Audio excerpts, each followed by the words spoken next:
Good morning, I'm Radhika Gupta and you're watching What's Your View, where we interview people to find out more about recent history.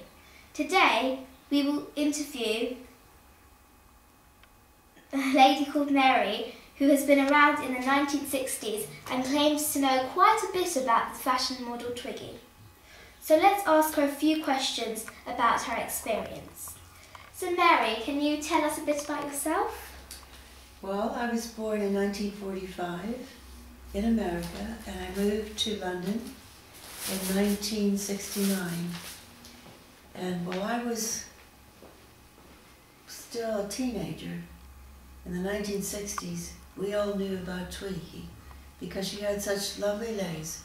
And she was very skinny, and we wished we were all very skinny. And she wore very short skirts, which we weren't allowed to wear then. So that was quite a surprise, because in America you could only wear skirts that were over your knees. And so when you saw somebody that had very short skirts, you were quite surprised. So when you first saw her, what did you think of her? Like, did you like her? Did she inspire you? I thought she was absolutely beautiful, except she was quite skinny. But she had beautiful clothes and beautiful hair, and she looked like every other girl would like to look like, but we didn't quite. Yeah, I found it on a website that she was like the only model at that time that anyone actually wanted to look like or anybody cared about. That's right. And do you know any other fashion models that were around at the time, and how did Twiggy compare to them? Well, Mary Quant was one of the, which maybe your listeners don't know about, but she was one of the very famous people at the time, and she was putting out all sorts of new designs, and models were taking up her new designs. So we were all looking at her and thinking, what's she going to come up with next? But Twiggy was always the one that we looked at, because her clothes were so beautiful. So we all hear and think that Twiggy was a very fashionable model. Mm.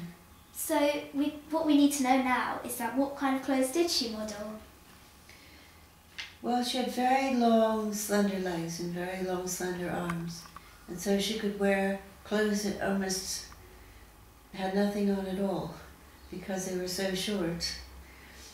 And everyone thought, well, if you could move like that, and she walked so beautifully, and if you could move like that, you would be really perfect. Except most of us didn't look like that. But we wore short skirts anyway. So do you know if like she's still working? Because again on the website I found out that I'm not sure if this is true or not, but she still models a few clothes for Primark occasionally.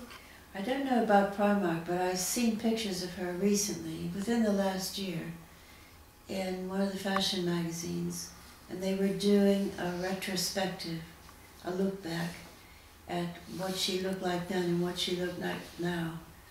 And she's older, but she still looks quite beautiful. But I don't think she wears such short skirts. So now we know that there were quite a few restrictions in the 1960s. Yeah. Did you wear any of those clothes, and like did that change as you grew older? Well, when she was there, I was in nursing school, and we weren't allowed to wear short skirts. We weren't even allowed to have boys in the school. So when the Beatles first started singing, "I Want to Hold Your Hand," the girls all had to dance together because there weren't any boys around. But then when I went to university, which was in 1967, we were all wearing very short skirts. And we all wished we looked like Twiggy, but we didn't. So you finally got your wish anyway. So we did, yeah, which was nice. And now, if you look at it, last year skirts were very short, and this year skirts are getting longer. That's what I hear on the radio. And is there anything else you would like to say about Twiggy, something that you think we would find quite interesting? I think you would find that she wasn't somebody who used a lot of drugs and did, a lot of nice to know. silly things. But she's still respected as a person. And I think that's really important. Thank you, Mary. Thank you for asking me to speak with you. That's all for now. Thank you so much, Mary. I'm sure you've taught us a lot, and I hope you've had an interesting time. And for all the people watching, join us for our next interview tomorrow at 10 o'clock. For now, I must say goodbye and good night.